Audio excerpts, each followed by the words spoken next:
Hey, sir. Thank you so much for appearing today. I really appreciate it. I want to tell you about how my friends, neighbors in Tomball, Spring, Texas, and of course Americans across this country are feeling today after listening to this.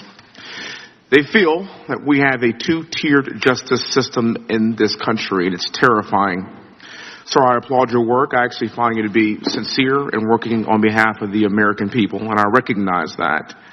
But I also feel like we need to hold the people accountable who are participating in this sham of an investigation. I'm going to tell you why. What happened in 2016 was unprecedented. The same government agencies that were investigating President Trump and his campaign were looking the other way when it came to the allegations against the Clintons.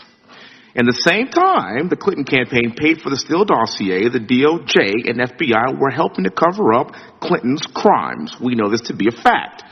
33,000 emails miraculously disappeared. Phones were smashed with hammers by the FBI. And even CNN fact-checked this, and it turned out to be true. Yes, CNN. And they refused to prosecute her. This selective prosecution doesn't only favor the Clintons, though, as we have seen in very recent history. Sir, I'm sure you are familiar with what's going on with Hunter Biden's plea deal and his refusal to pay his taxes, and the separate agreement to dismiss his felony gun possession, both of which were announced yesterday. You familiar with that, sir? Yes. Hunter Biden will likely serve no jail time for his offenses, and yet there was no early morning SWAT raid on Hunter's home in coordination with the media either.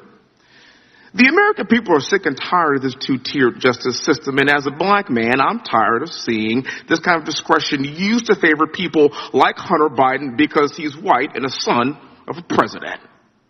And while Hunter Biden will serve no jail time for these charges, black men across this country are in prison for years for the exact same crimes, and I'm not surprised. Because I guess this selective justice shouldn't become as a surprise to anyone in this room, because after all, Joe Biden was one of the authors of the 94 crime bill, one of my all-time favorites.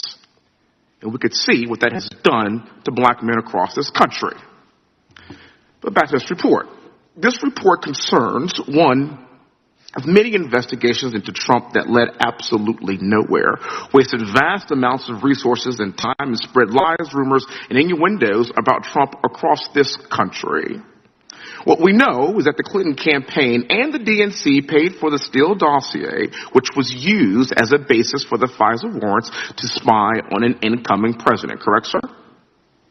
It was paid, much of that, the dossier was paid for the campaign through Perkins Coie's hiring of Fusion and Fusion's hiring of Steele. Yes. Perfect. Thank you, sir.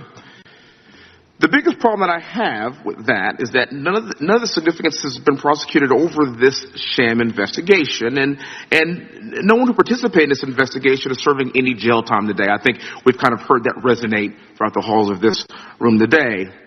But meanwhile, the DOJ, the same agency that is responsible for this phony investigation in 2016, is at this very moment seeking to put Donald Trump in prison for over 400 years over a document issue. And last I checked, President Biden has a bit of a document issue himself before he was even the sitting president of this country.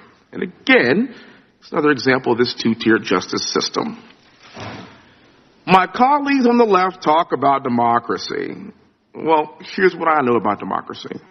In 2016, Donald Trump was elected by the American people to be their commander-in-chief. But he wasn't allowed to serve in that capacity because he and his administration spent 4 years responding to Democrat-invented scandal after Democrat-invented scandal. And here we are, 7 years later, still talking about President Trump and this Democrat-invented scandal. And this does not look like a democracy to me. As a West Point graduate and combat veteran, I've fought abroad against authoritarian countries. I know what they look like, and I know what those countries do and how they treat their people, and I also know what democracy looks like. And my fear is that this looks like the death of democracy, and it's up to us in this room to do something about it. Sir, I cannot thank you very much for your time. Thank you for hanging in there. I really appreciate it. I yield back the rest of my time, Mr. Chairman. Gentleman yields back. Chair recognizes the gentleman from Wisconsin for 5 minutes. Mr. Durham, did you see evidence of collusion between Russia and the Trump campaign in 2016? No. So the American public that has been told this hoax for years, it was just that, a hoax. Is that correct? Our investigation showed that there were a lot of failures in the FBI in how they did this investigation that did not disclose or reveal information or evidence concerning any conspiracy or collusion between Mr. Trump and Russian authorities. By the way, I hope you'll give me a full 5 minutes, Mr. Chairman. Are you familiar with the January 5th, 2017 meeting that was held in the White House? President Obama was there.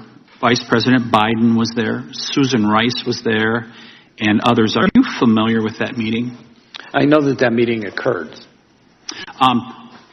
Do you know that FBI Director James Comey was there?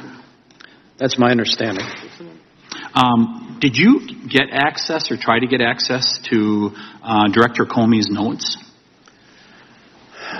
We reviewed, in connection with our inquiry, we looked at phone records, notes, those sorts of things. I don't recall seeing any notes of Mr. Comey's from that meeting. They could exist, but I don't recall having seen them. So, as special counsel, you were authorized to investigate whether any federal official, employer, or any other person violated the law in connection with individuals associated with campaigns and individuals with the administration, including Crossfire Hurricane.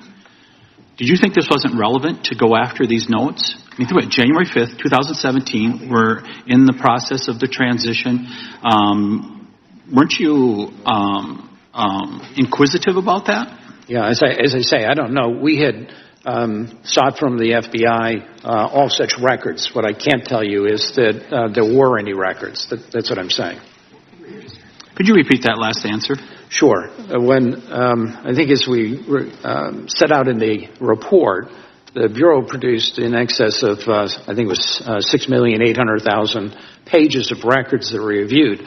Among the records that we sought from the FBI were relevant notes, records, telephone records, and the like. What I can't tell you is whether, and Mr. Comey being one of them, what I can't tell you, because I just don't know, is whether or not there were notes of Mr. Comey's from that meeting.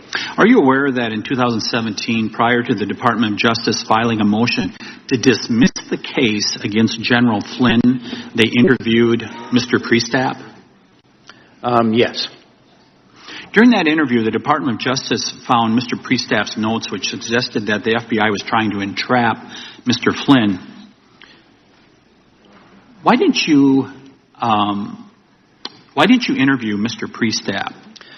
Why do you think it wasn't relevant to subpoena Mr. Priestap to gather information on his involvement with Crossfire Hurricane, especially the Attorney General at the time said they were trying to lay a perjury trap for Mr. Flynn?